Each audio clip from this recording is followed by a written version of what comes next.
session of the podcast. So I'll be opening with you as like my first guest for the podcast. So I'm going to just give you as a brief synopsis of the project that I told you. I am working on a project that it's tackling unemployment through startups.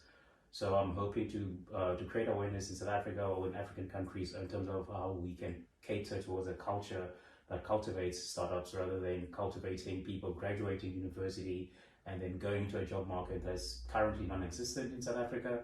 So throughout this interview, I'll be just looking at your career to begin with, and then to just impart some of your knowledge in terms of your journey from being an employee to being a funder and angel investor, and then turning into a mentor, and how you got to those stages. So that's kind of where I've landed with regards to where I want the interview with you to be, from the information that I've read about you and so on. So just to begin with, I think I will introduce myself, and I'll give you an opportunity to introduce yourself as well.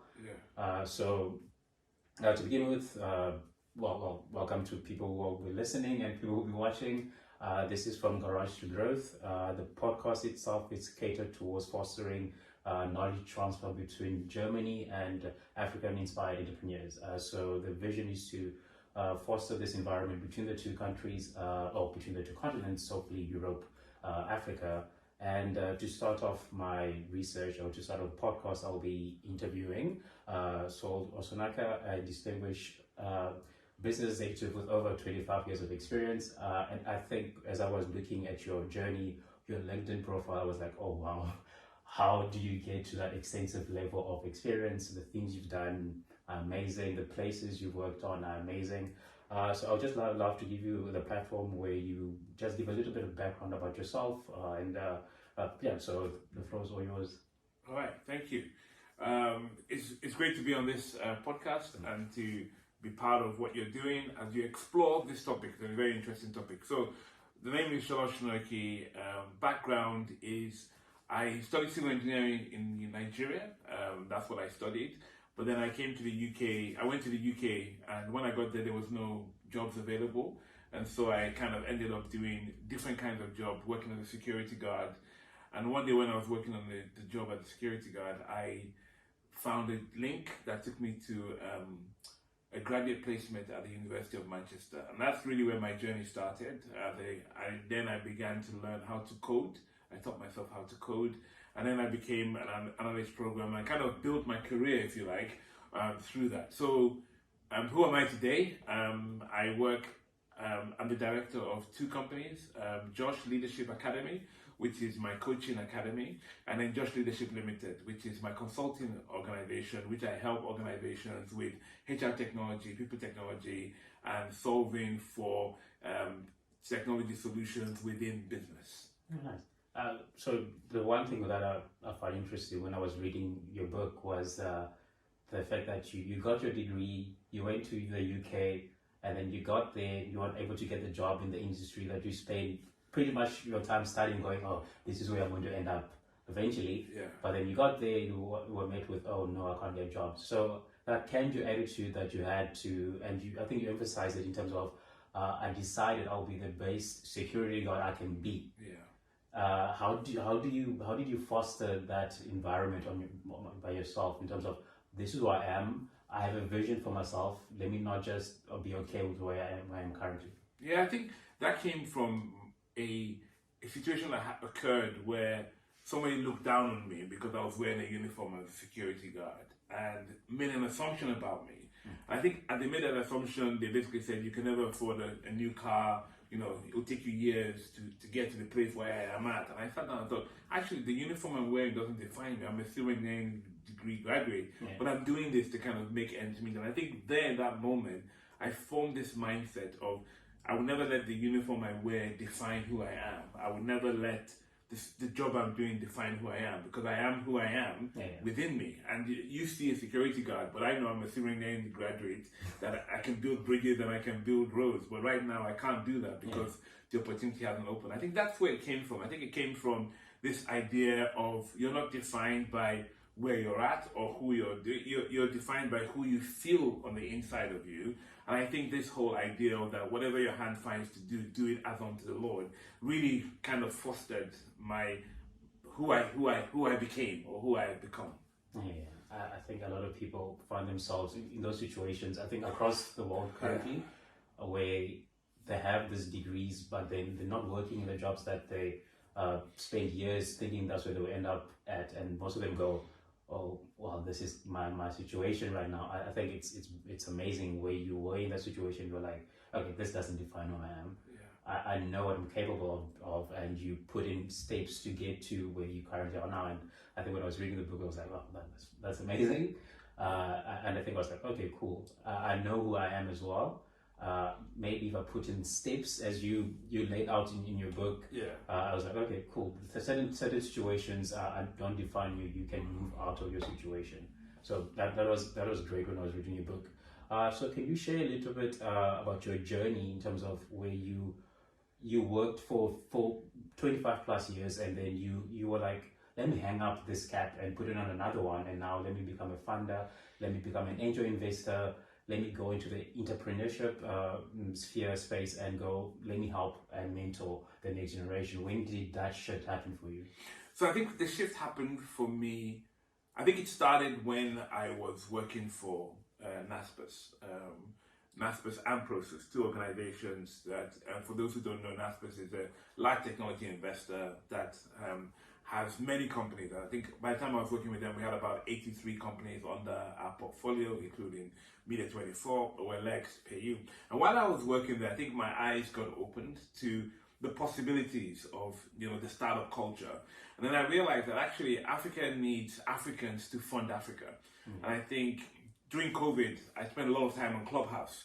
And in Clubhouse, the main room I used to go to was Africans Funding Africa. And I think from that room, the idea of the fact that Africans in diaspora are kind of part of the solution to Africans on the continent, I think that's where the idea got crystallized. And I kind of began very slowly testing that idea out by investing the little I had in companies, and it kind of worked out, right? And then what I discovered was that a lot of people within the room, in the audio room, were kind of reaching out to me for advice, and wanted me to be on their advisory boards. And I guess it kind of started almost as a side hustle, almost as a side thing, like, okay, I'm just going to do this because I can. And then I think this year, some things happened in my organization that meant that I kind of had to exit the organization. And as I exited, I thought to myself, what do I want to do now? Like, what do I want to spend my time doing? And I realized that I really got energy. Well, I always got energy from coaching and mentoring. But then I realized I got a lot of energy from coaching and mentoring startup owners, people who had ideas and who had an innovative idea and just needed somebody to kind of coach them, mentor them, invest in them, just give them like a step up, if you like. And so I got drawn into the space, and one thing led to another, and almost 10 investments later, sitting on about 13 advisory boards, that's kind of how I got here. So it's kind of started very like on the side, and now it's kind of become part of who I am. Yeah, like any startups, it's always like a side hustle. You're like, oh, it's something I'm just doing on the side with my main job, but then it later on transforms to become like your passion and the thing that you are focusing on currently. So I think it's great that your journey started off as like any startup would start up as. So it's interesting that was the case. So drawing from those experiences, how crucial it would be like an entrepreneurship catered environment in terms of Africa, and how to make Africa an independent economy rather than at the case where we're relying on aid. So how would be fostering an entrepreneurship-centric environment in Africa catered to for Africa to become an independent continent by itself? I think we've been gifted, right? Africa has been gifted the gift of unicorns in the last 5 years. I think it's about 5 years. Flutterwave, OPay, there's another company, M-Pesa. Like all these companies are now unicorns, and all of a sudden, the attention of the world is on Africa. And I think the reality is that we know, we have this gut feeling that aid is not the way, right? But entrepreneurship is the way. Like we have the largest growing population in the world. We have the ability, we have African-centric problems, right? There are problems like you go to a shop. We both live in Berlin. We go to a shop, you buy a tin of something.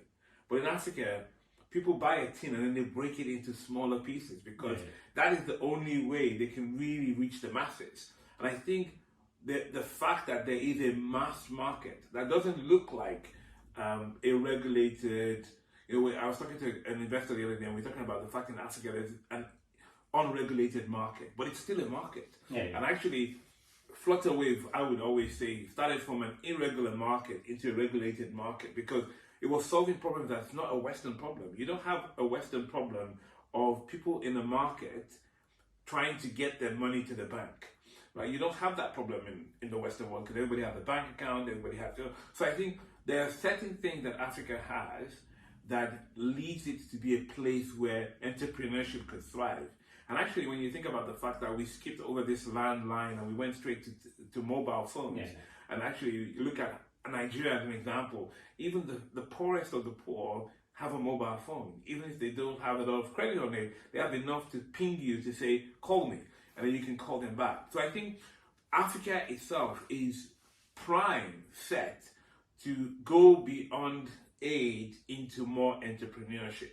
Now, the world will tell us otherwise, but actually having been around this space, and maybe I should have mentioned in the beginning of this podcast that my parents originally are from Nigeria, and even though I spent a lot of time outside Nigeria, I do have businesses in Nigeria, and I realized that actually until we get a hold of the idea that actually we can build African businesses, which might not look like the businesses in the West, but sooner or later they will be recognized because we just have the opportunity to solve African problems in African way.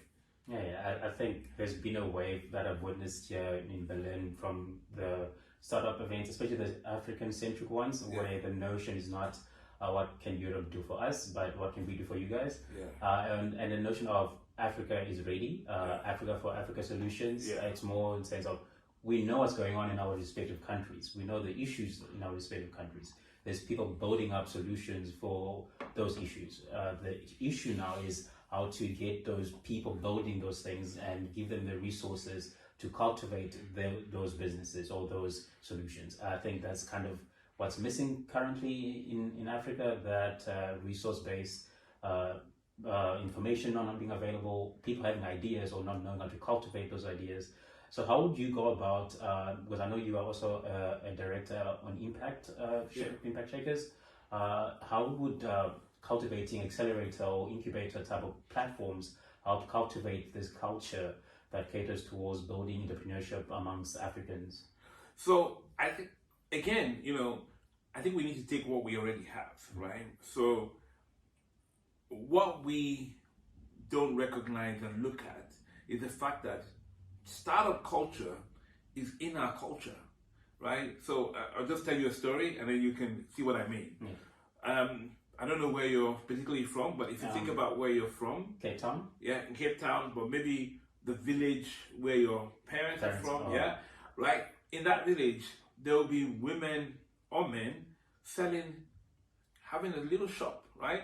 Maybe selling eggs, maybe selling chicken, especially in the townships. In the townships, And actually, that's the concept of a startup. Like, when they started up, they just want to feed their families, right? And then maybe with time they grow, they have two shops now, one in the township that they're in and another township. And that's kind of the concept that we actually have innate by nature. We don't need to go to school to know that. Like, you could be an illiterate and you know that you can start from something small. Like when I was a young boy, I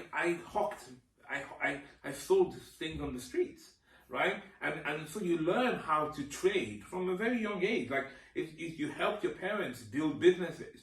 And I think what happens is that as we grow older and we are influenced by the Western culture, we forget that actually from within us, we have this natural ability to kind of build businesses. And I think that's what we need to kind of build on, to kind of think that actually, yes, there is a way to build this, right? That people would say, is your business going to be venture backed? Is it going to be angel backed? Or are you just going to grow your business, by yourself? And hopefully things will catch up with it, right? But like the woman who's selling like the eggs on the side of the road, she's not looking for venture capital. She's not looking for an angel investor. She's just looking, can I sell enough today to feed my family? And I think that is the mindset I'm trying to coach my entrepreneurs to say, look, yes, you can go and get venture capital. Yes, you can get an angel. But actually, if you could just build a product and sell, then maybe actually you can build business in a very, very different way. And we know that the thesis is out there. There are a lot of companies that never took venture money, never ever took it. And there's some that did, right? And I think we just have to free our minds that there's not one way to build a startup. There could be many different ways. And actually, maybe the best way hasn't even been invented yet, right? In the world of ChatGPT, where we're 13 months into ChatGPT, like, it's changed the world. And so maybe in a year's time, we'll come up with another way to build business that nobody has ever thought of, because Africa needs to be evolving, innovating, and creating. Now, I know I've given you like a lot of broad answer, and kind of what you're saying is like, how do we help incubators, organizations build like this idea with a positive mindset that actually we can get this entrepreneurial spirit moving amongst us. I think the best way to do that is for all of us to realize that it's a joint responsibility, right? No one's gonna come and save Africa, right? The way we need it to be saved, right? We need it to be saved by us recognizing that we can do this, right? We need to create jobs, right? Which is where ultimately we're going with this podcast. It's like, actually, Africa can change itself by creating African-based products that ultimately can then be exported, right? I mean, and we're ripe for this, right? Let's look at our music. Like, I'm sitting here, and if I say Burna Boy, if I say Davido, if I say any of those names, people already know who they are, right? That's an export from Africa. It's not made in Europe, brought to Africa, then sent back. It was actually made in Africa, then sent around the world, literally around the world. And I think building on that mindset, I think we can bring that into the entrepreneurship.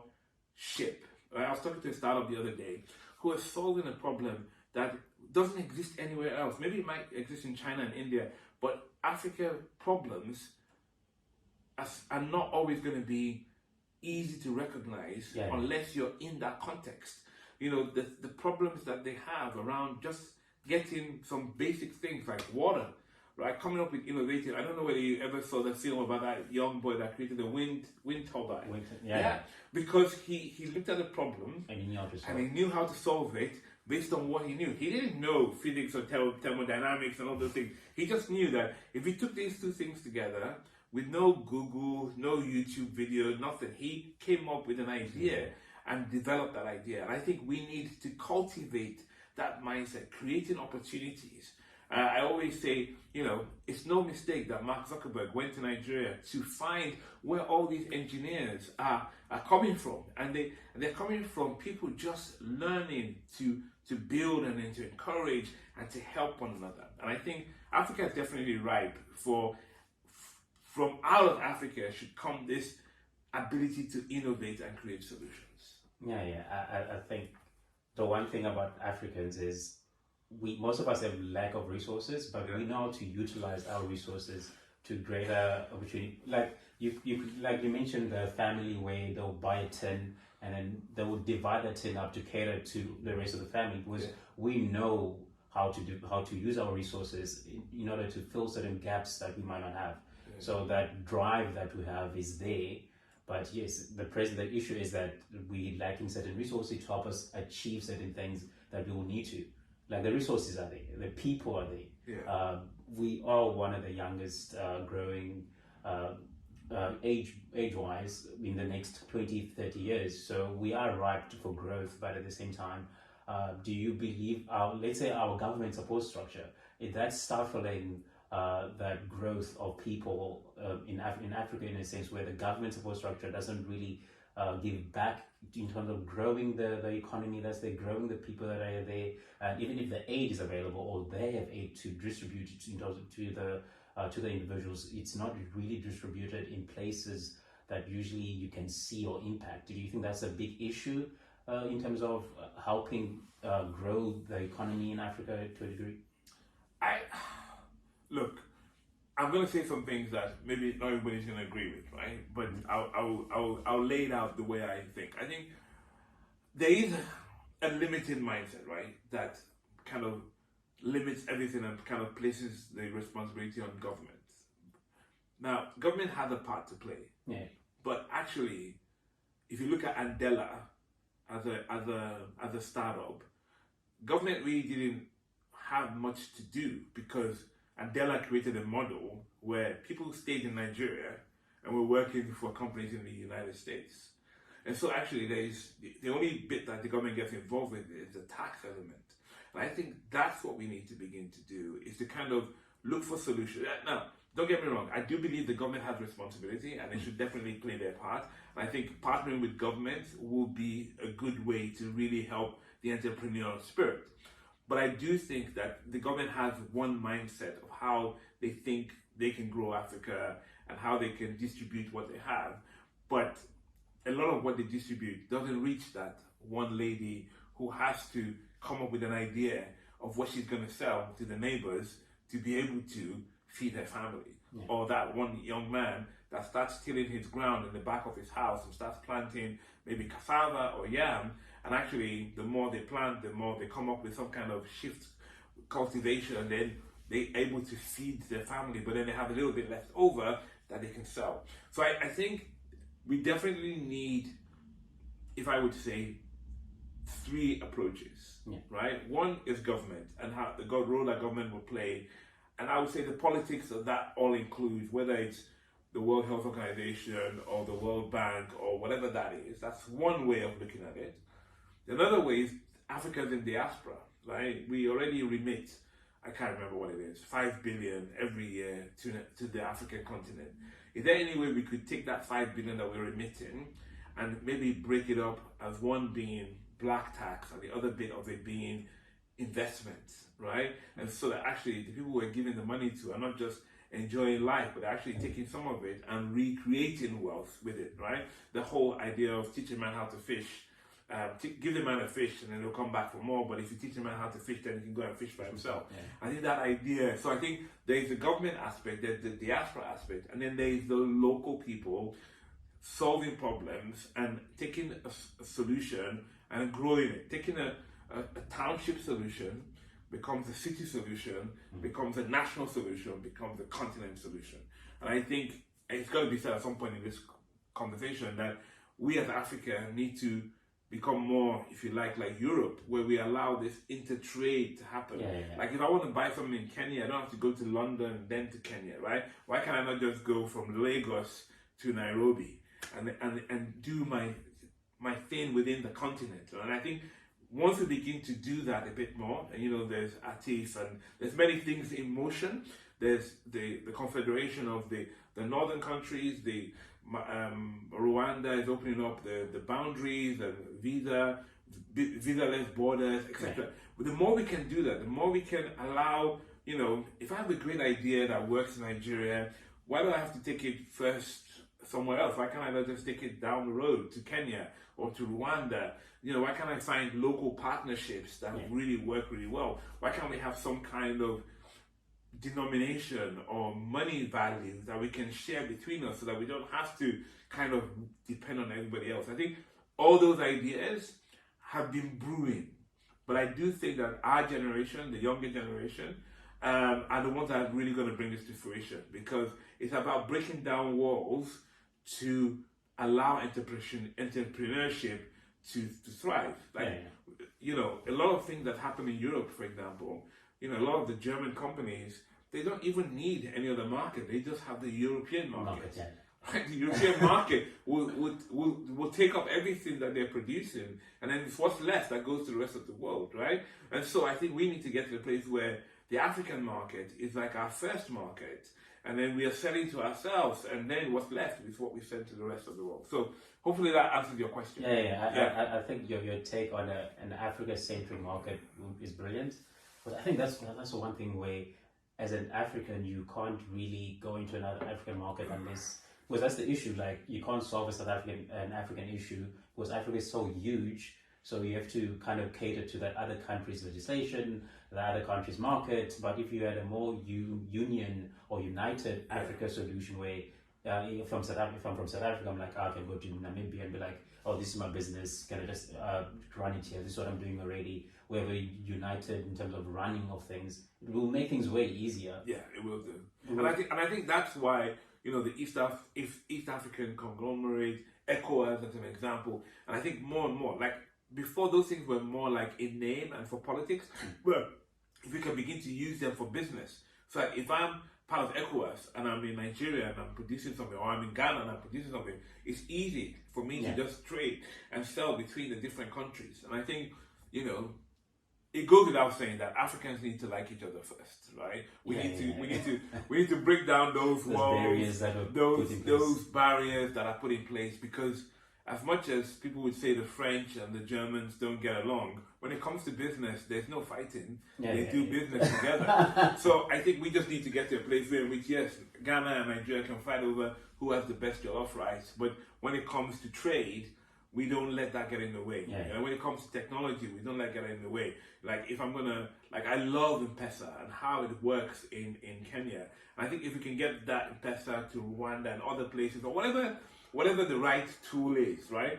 And then we can begin to see interchangeability, right? So I'm in Kenya and I want to go quickly to Uganda. I don't have to think, oh, I need to change money. No, because I can just use the same app that I was using in Kenya, I can use that in Uganda. And I think the more we can begin to do those things, like when I travel through Europe, I'm not thinking to myself, oh, I'm now in France, so what money do I need to spend? I'm just still spending the same money, same euro. Same visa. Yeah, same visa. So, I think those things would definitely help accelerate the concept. But I don't think we should lose the fact that the creative genius of this whole thing is for the individual African to recognize that they are part of the solution, right? And not the problem. They're not the problem, they're just part of the solution.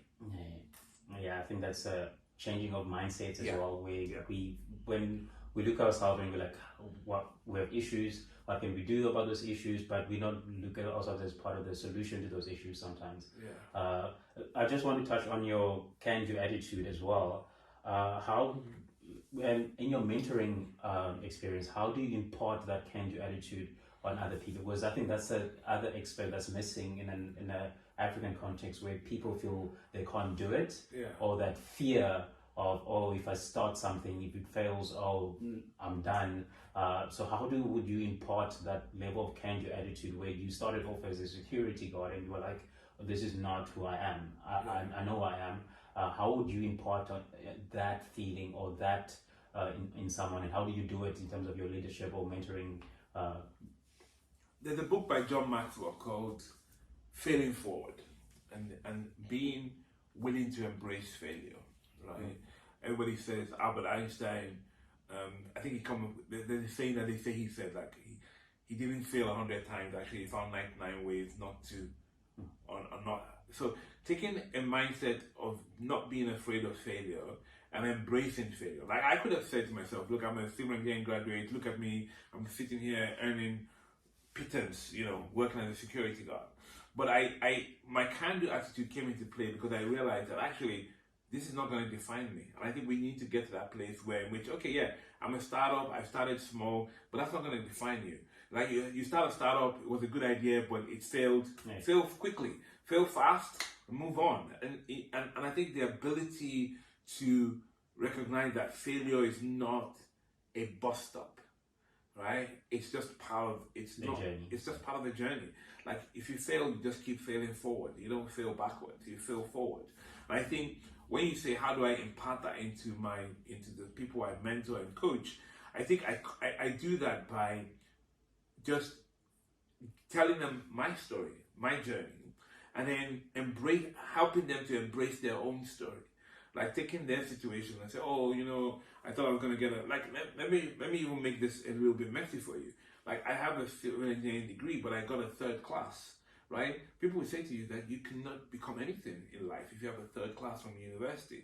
But look at where I am now. And I say to people, like, at a certain point in time, nobody's going to care what you got in university. They're just going to care if you graduated. And so he said, no one's even going to care if you graduated or not. They're just going to say, can you do the job? Yeah. And I think you just have to realize that there are phases and stages of life, and depending on where you are, certain things are important and certain things are not. Your A-level results are important when you go into university. Once you get into university, no one's ever going to say to you, what did you get in your A-levels?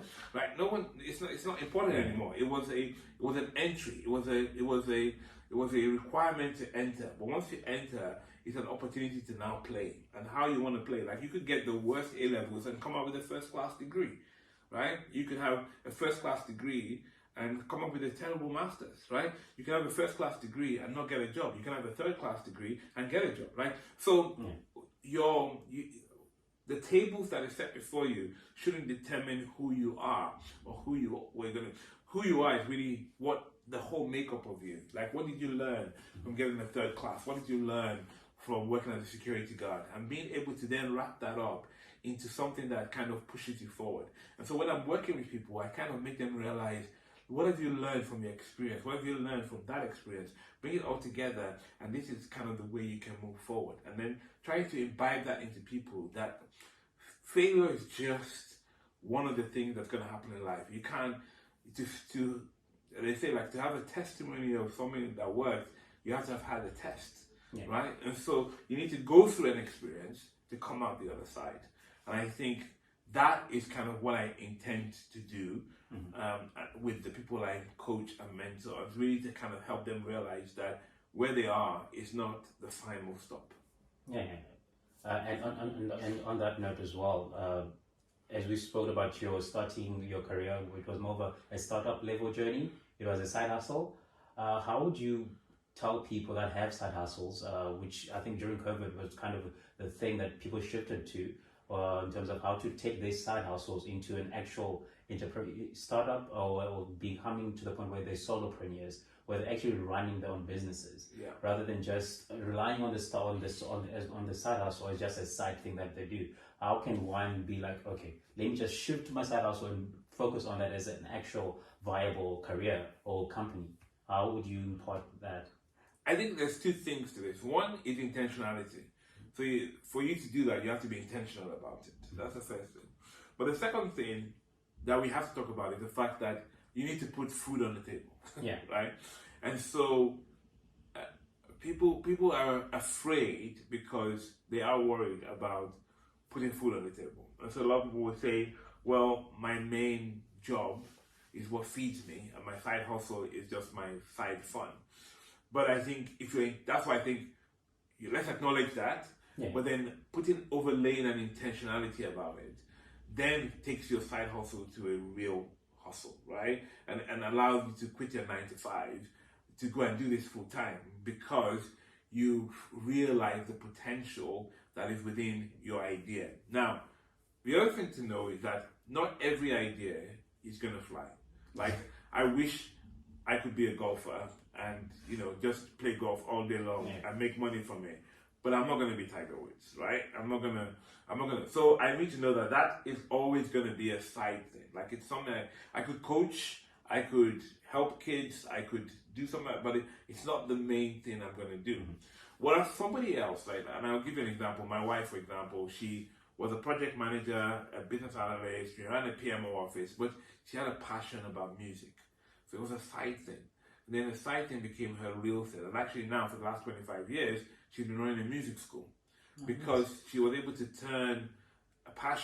use a passion to become a business, right? I used to joke with her, for the first 10 years, they run a charity. This is not a business, right?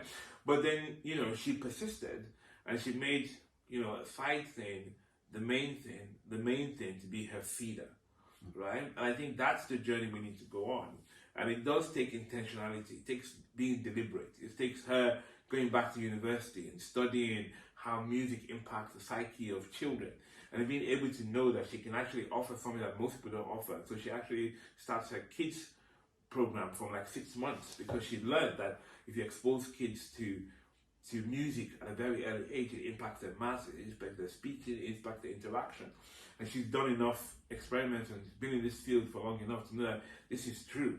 And so a passion became a intentional direction and then became a business that is adding value. And I think that's what we need to do. You know, we need to be able to recognize what feeds us, what could feed us in the future. Like, for example, I'm a writer, and we're going to talk about my book later. I'm a writer, but I know that I can't give up everything I'm doing and be a full-time writer, because it's more a passion that does give me some money, but it's not going to feed me, right? And I'm not going to be like my friend who gave up his 9 to 5 and such a great writer that that's what he does for a living now. He just writes, and he's paid to write. He's paid not to work so he can write. And that's very different from me. I write because it's like a fun thing and my giving back. And so I'm very different. So it would be wrong of me to say, you know what, I'm giving up my consulting, I'm giving up my mentoring, I'm just going to be a writer. Because I'm not going to, because so identifying what is truly a side hustle, a passion project, and what is something that can actually convert. Because to convert a passion project into a real business takes passion, right? And it's a different level of passion. It takes understanding business. It takes understanding how to make money. It takes understanding how to manage customers. It takes understanding how to manage stakeholders. But when you're doing it as a side passion, you don't really need to go that deep, right? And I think what you need to do is to say, what is drawing me, right? So a lot of startup owners I meet, a lot of them are drawn, like they're really passionate about this, and they just need to learn how business works to be able to take their idea. And that's why, you know, some of the greatest startups that we can talk about today, the founders stepped aside for CEOs or COOs to help them really run the business. You know, even Bill Gates, like when did he move away from Microsoft? But Microsoft is still going today because he built enough foundation that other people who know how to run businesses can run the business. So I hope I answered the question, but okay, good. You did. I think it was intentional, like it was precise your answering of the question, was you explained how you need to kind of shift your mindset completely to be like, this is what you want to do. And I think it was good to emphasize on the notion of why certain people don't leave, because your main job is kind of what's bringing food. And I think that fear of, as a startup, it's a risky endeavor. There's no guarantee in terms of if this is going to bring their success or failure. So it's somewhat risky, but at the same time, if you're intentional, you put in steps and you really want to do it, you put in the time in to become a thing eventually. So you should be passionate about it. And we're going to stay on the notion of side hustle and how people shifted to side hustling during COVID. I just want to touch on your experience as an HR person being in the industry and how the job market has shifted so drastically recently. Because then I think the notion a few 5 years ago was, these jobs will go away the next 10, 20 years. There's no need to worry. But now with things, especially during COVID, ChatGPT came up and certain things happened. It has accelerated this whole fear of jobs disappearing. What's your take in terms of that progress and where we currently are now, where people are like, jobs are disappearing, what's going to happen? How do you cultivate, or how do we kind of mitigate that fear at the moment? So I think the reality is that the world is always going to be evolving. And I'll take my personal story. So I started off learning how to program. And then when I started learning how to program, I realized they were outsourcing programming jobs to India at the time. And so I thought to myself, how do I pivot? So I pivoted to business analysis. And while I was doing that, I realized, that's also going to be outsourced, right? So what isn't going to be outsourced? It was project management and program management, because you need to be on the ground managing these projects. And that's kind of, so I think the first thing to say is that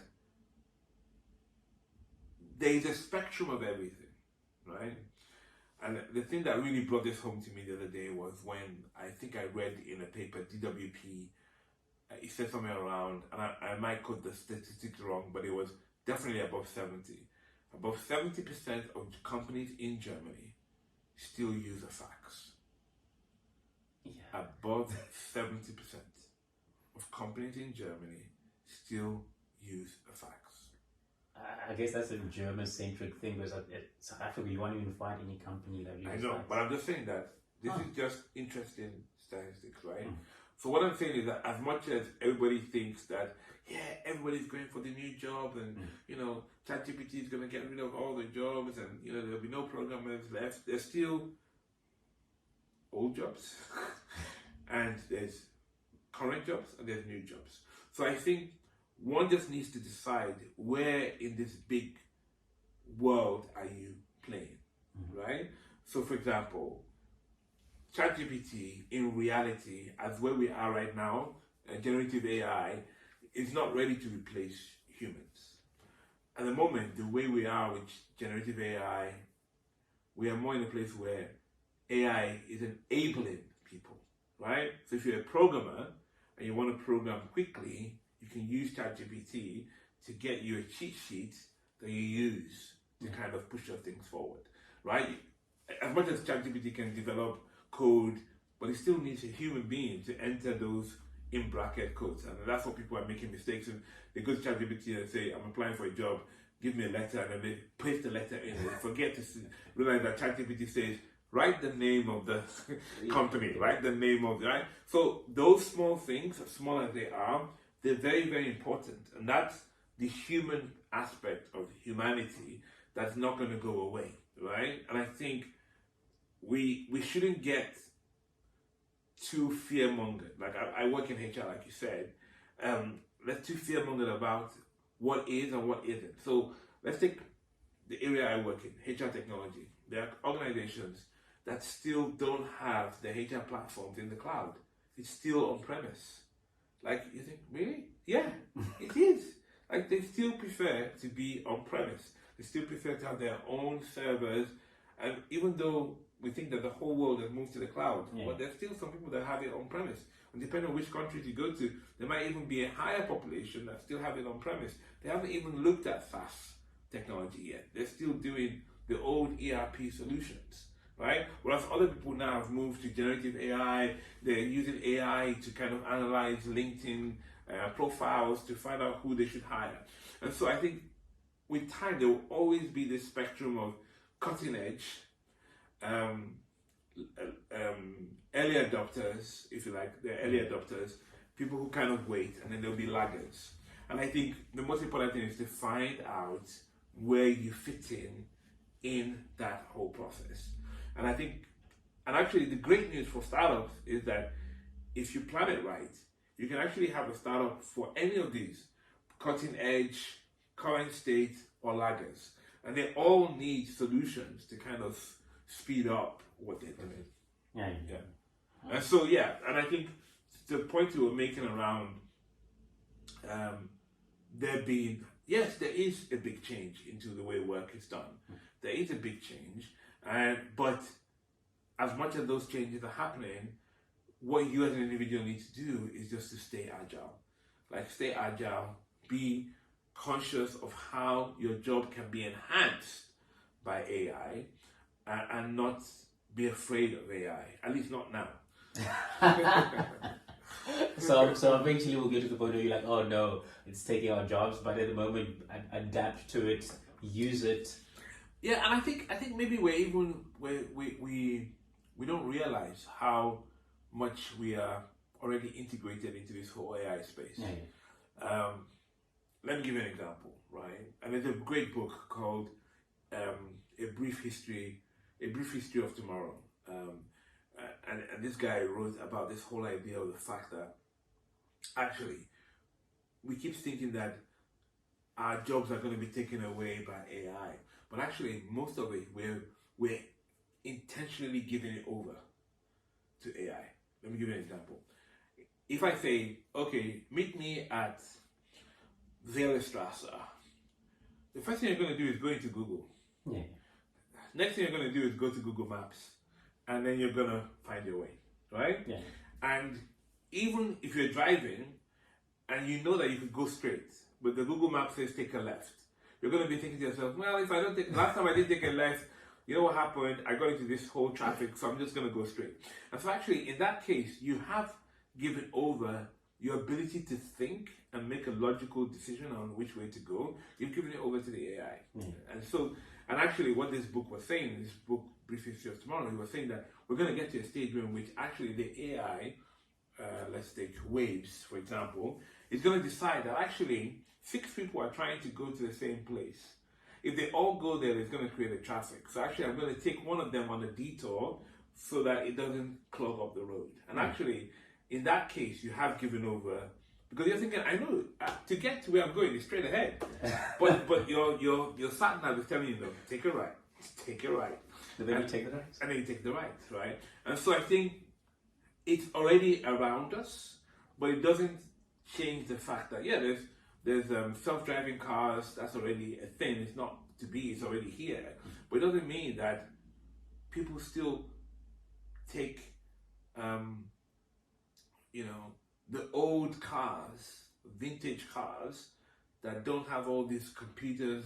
And some people still have these cars and they go race them or they go drive in the country. And so it's really about finding your niche and not being caught up in the euphoria, because there will always be euphoria about everything, right? And I think it's really, it's also a ladyman's game to say, oh my gosh, there's no jobs anymore, AI is taking all the jobs. No, it's taking some jobs, and there's loads of jobs still available that AI can't do, at least not yet.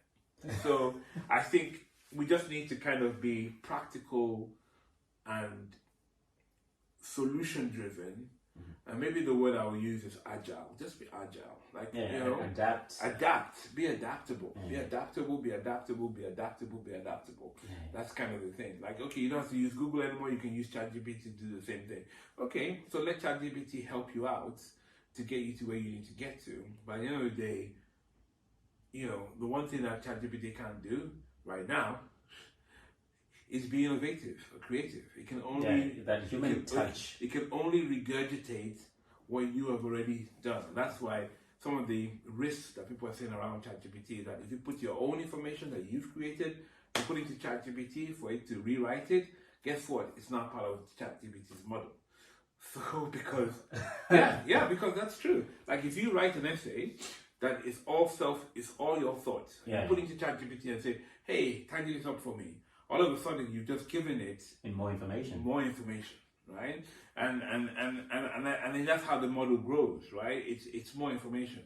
And somebody was saying actually the other day that we have to be careful because AI is now feeding on AI, content created by AI, and all of a sudden it's telling its own truth about its own self. I think recently there was I think it was a study or a paper. It was AI is producing its own stories on terms of factual things that you can, if you take a book, you'll be like, oh no, what are you talking about? This didn't happen at this time. So it's creating its own scenarios now, depending on what it feels like. And it will continue to do so, right? And I think we just need to say, how can I leverage the technology that's in front of me to make the world a better place? I think that's where, if you go back to our original thought, that's what we need to do for Africa. We need to say, with all these technology advancements, with all these abilities to do things quicker, how do we take that back to the continent and really allow it to help us to advance? And one thing I'll talk about just before we move on to the next bit we're going to talk about is telemedicine, right? It's new. It's not what everybody expects. But actually, you can use telemedicine to really solve problems where doctors can't get to because it's just too remote, it's too far. But with an app on your phone, you can get the same advice that you would get if you're sitting in front of a doctor, right? A doctor can actually look at you, use a camera on your phone, and see the symptoms on your body and make a recommendation. Lives can be saved just by using technology, a very different way, right? In the West, we would definitely want to go see the doctor, see them face to face. But in Africa, sometimes the doctors it's not there. But let's use the technology that's available to begin to save lives. I think that would be a great initiative. Was in the village where you have to travel miles to get to a doctor. So if an initiative like that, it bridges that gap of travel, it bridges that gap of service getting there at a quicker pace, rather than someone dying on the way there, which usually happens sometimes, and conditions are not quite great in an African context, they say, in the village point of view, to travel to doctors. So if you can bring them there without needing the person to leave, that's a great way, I think, to solve that issue. And I don't know what it is. I don't have the facts on this, but I'll throw it out there. But what has happened because of the landmines in the southern part of Africa? Southern part of Africa has come up with some of the most ingenious technology around amputees because it's a real life problem for them. Like landmines is a real life problem in the African continent. And so actually prostate legs and all these things are being done out of the African continent, and people are coming up with ingenious ideas, faster ways of doing it, 3D printing of these elements because the need has arisen. So it's need driven. Yeah. And I think we just need to allow the technology that is around us to help us solve the problems that are around us. Yeah. So we're going to move in more into a Berlin-centric question.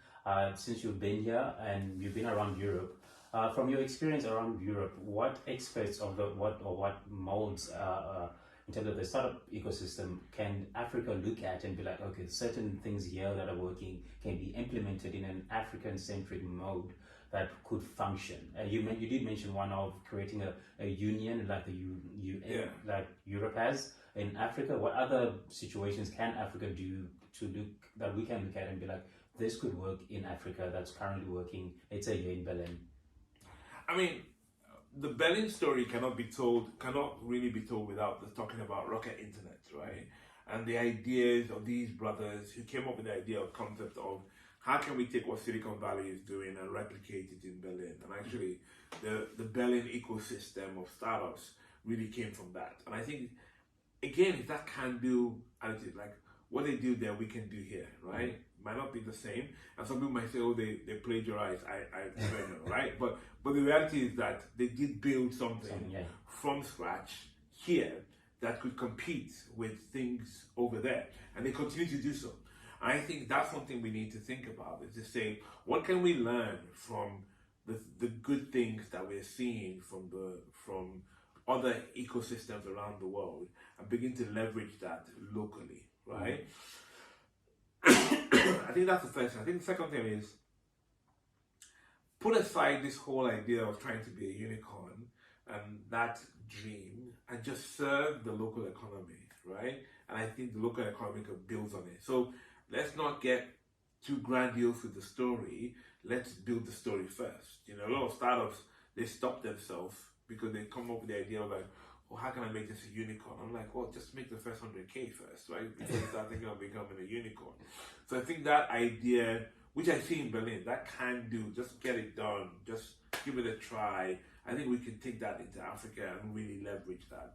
I do think that the Berlin factor is the fact that it's a melting pot, right? Mm-hmm. Like you have cultures, and South African, I'm from Nigerian origin, but from the UK, and we're sitting here having this conversation. That's very hard to do in some other places around the world. Yeah. And actually, if you step outside, your neighbor could be Polish, and your other neighbor could be from America, and I think that melting pot factor.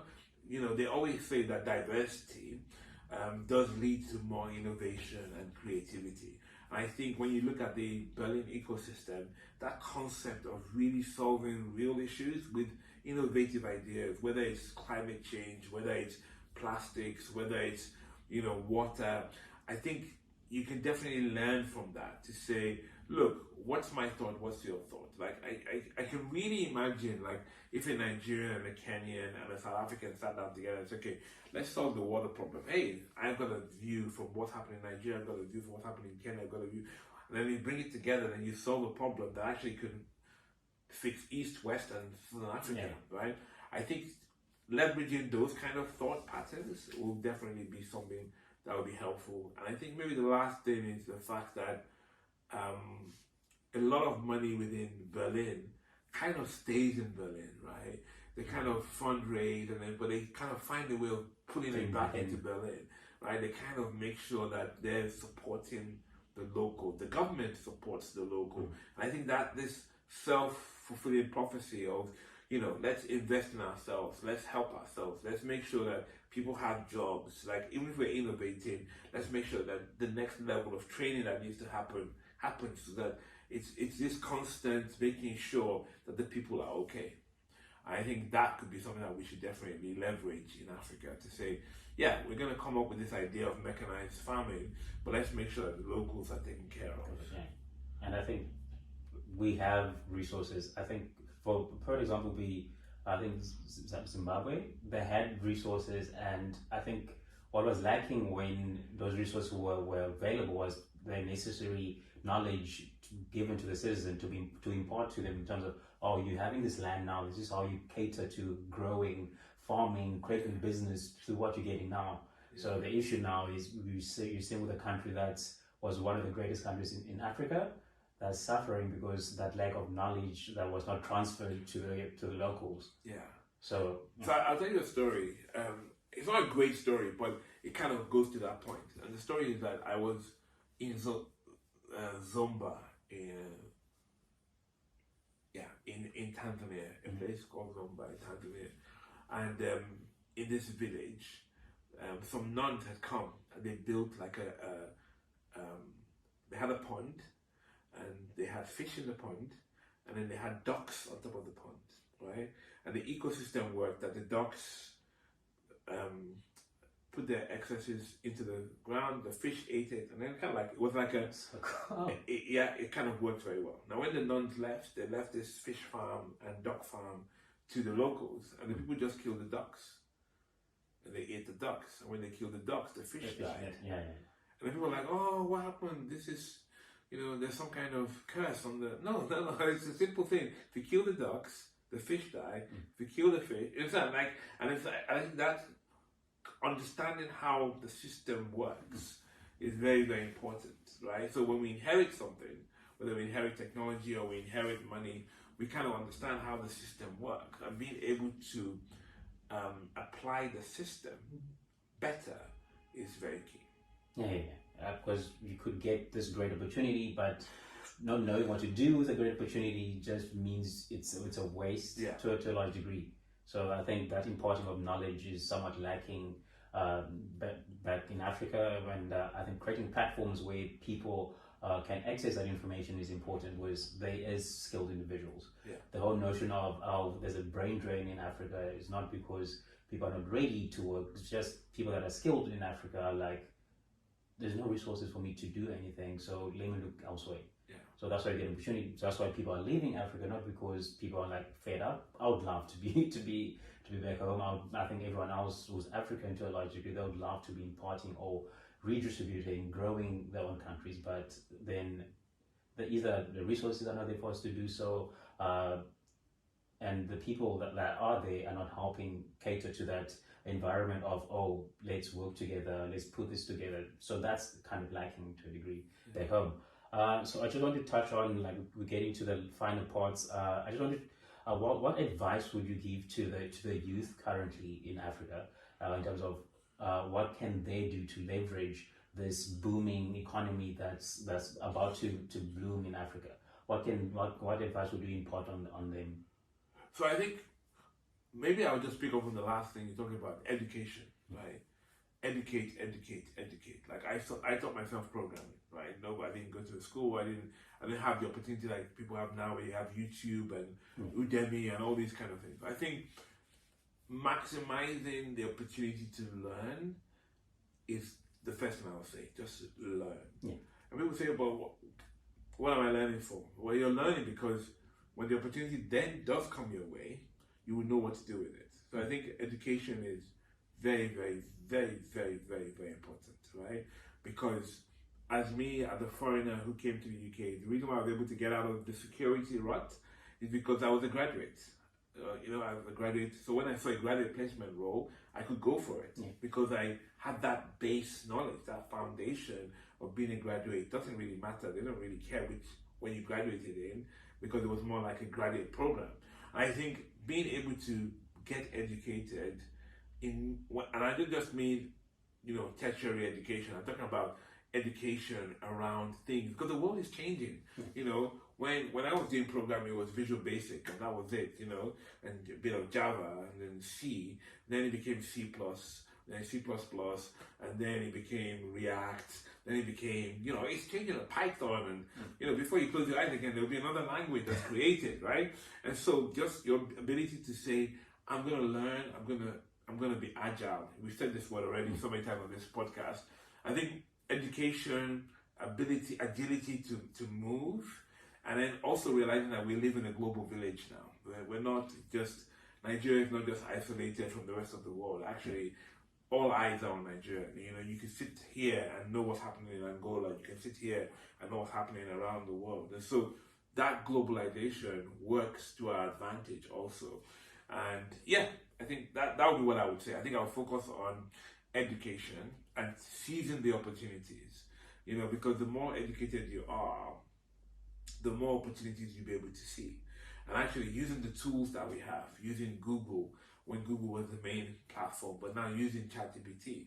I was talking to somebody the other day and they were trying to write an exam. I was like, you can go to ChatGPT and ask it, what's the best way to kind of approach this exam? I mean, give you ideas, right? It's you know, it's not going to do the exam for you, but at least it gives you ideas. Right, a Kickstarter. And I think we need to not be isolated anymore, because literally with YouTube now you can do anything. Like you can cook any meal. If you wanted to cook a Malaysian meal, Google it. You'll find out. YouTube had a video of somebody doing it. Somebody's done it, right? It should be there. And you know, and a lot of people, you know, this whole idea of content creation is definitely out there. And actually, you know, I'm not a big fan of everybody creating content, but I think that even creating content is a way of learning also, because people give you feedback, you learn, right? You keep learning. Like learning isn't just reading and absorbing. Sometimes learning is actually doing and trying it out, and the practical side of it. Yeah. And I think that's what we need to do, is to kind of just go out there and learn. You know, fail forward, be agile, be willing to pivot. Like even when I was working as a security guard, I was told that's, you know, I didn't know what it meant because I came from Africa. I thought the guy that stood with the machete in front of your house was the security guard. But in the Western world, there's different types. There's plainclothes security, there's, you know, bodyguarding, there's many different things. So if I just did what I knew, I'd have stayed in the smallest bit of it. But I kind of explored all the possibilities. You can work in a store, you can wear a uniform, you could be like a detective. You know, there's so many different things. And I actually know somebody who stayed in security and now runs a security firm because he really understood it and kind of built it out. So what could be look like, oh, look at poor you're working as a security guard. For him, it was like, I love this. Reading and assessing what's happening. I'm understanding it. And actually, I'm going to build a business around this. You know, so I think we just need to kind of learn, educate ourselves, and take up the challenge of going head on with what's in front of us. Right. That's the main questions that I had for you. We're going to touch on your books. Yeah. So do you want to show it? Okay. So there's a book. So what we'll do is that at the end of the podcast, we'll put a link to where you can get these. You can get these either in hard copy or you can get them as an ebook, which is probably easier. So we'll put a link for the ebook. But if you also go to the page, you can also request for a hard copy, and we literally will send it to you wherever you are in the world. So, we'll put a link to the e-store where you can get the book as an ebook, and then I think that's the key thing. And then this is a book I wrote about managing up for career progression. I wrote this book because I felt to myself, a lot of people of our color don't know how, particularly in the Western world, don't know how to rise up the ladder. And this book is almost like a guide, kind of like a guide for my own story as to how you can find your way up the ladder. So there you go. Yeah, it was eye-opening when I was reading. I was like, oh, okay. I saw some aspects of myself in the book. I was like, oh, I've been in situations where I'm like, what do I do here? Like you talk about the whole notion of not being too bright or not talking too much in the when you succeed or you do something in the business, you like you want people to not trying to steal the limelight. You want people to know that I did this, and you're like that's not really the best route. It was in the sense I'm like, but don't you want them to know though? When you're like sometimes it doesn't work in your best interest. So that was like, okay, maybe I should not do that when I'm like. Well, the title in the book is called "Don't Hog the Limelight," right? And remember, the book is focused on you managing up for your career progression. Like, if you're independent, you're working for yourself, you probably have to shine your limelight. But if you're working with an organization, there's certain etiquette and protocols you need to follow. and that's what the book is really about. It's telling you the etiquette to follow, so that when you follow those etiquettes, they shine your light for you. Yeah.